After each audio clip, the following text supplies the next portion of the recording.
Hello and welcome to the video for MG number 13.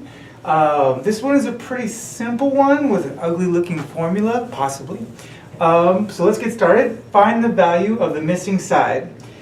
So you've got two sides here and a missing side. Now if you notice that even though it doesn't say this is the longest side, this is the longest side. And this is one where you can't eyeball the number of exactly how long it is.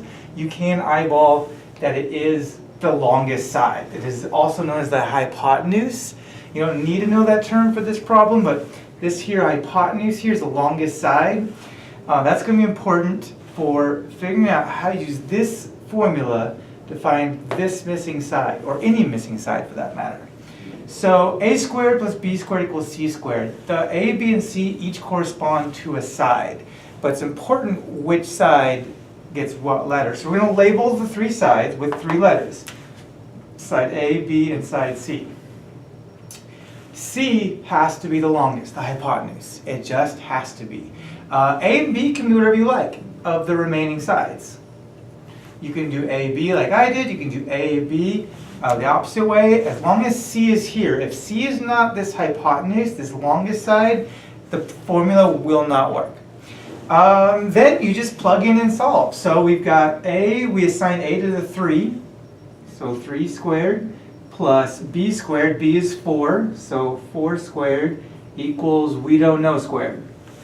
So then, 3 times 3 is 9.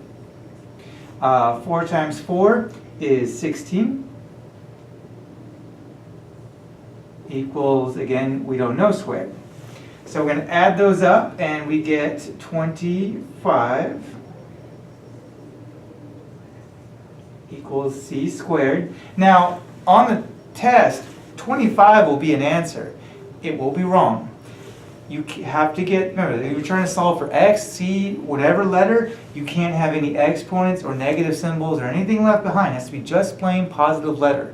So to get rid of this, you can do something called radical. And just like anything else, what you do to one side, you do to the other. The opposite of to the second power, exponent 2, is square root. This symbol is called a radical, but it's also known as finding the square root. So that cancels out the 2, leaving with just plain c, which is the goal here. But now you got to figure out what this is. And this radical is find the square root of 25, or what number times itself equals 25.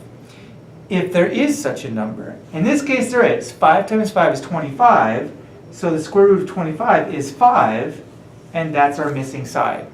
And again, to double check, is this longer than these two sides here that are on, adjacent to this right angle? If it is bigger, then you did okay.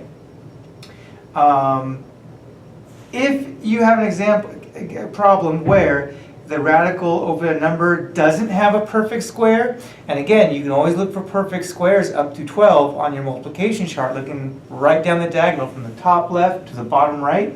Anything right in that middle red line, red sequence of squares, those are all going to be your perfect squares. If it doesn't fall on there, then you'll have to simplify this if possible, or sometimes just leave it as it is. Let's see an example. Number 2, find the value of x. First, do the same thing, a, b, c. This has to be c, this longest side, the hypotenuse, a and b. Then plug in and solve. So a squared, we decided to make the 2a, so 2 squared plus b squared, which is 3, equals x squared, because we don't know what it is yet.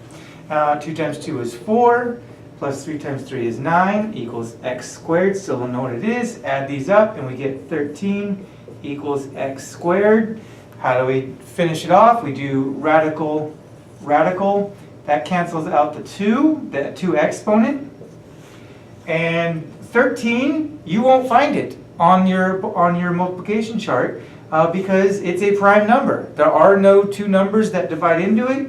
Whether they're the same number or any other number other than itself in 1. So actually, radical 13 is your answer. There's nothing more you can do to simplify that. So that's just your answer. That's it. There's might be a couple curveballs, but really, a squared plus b squared equals c squared is all you need to know. Go ahead and do the practice problems. You can ask me or your neighbors for help, and you can also reuse the video. Thank you.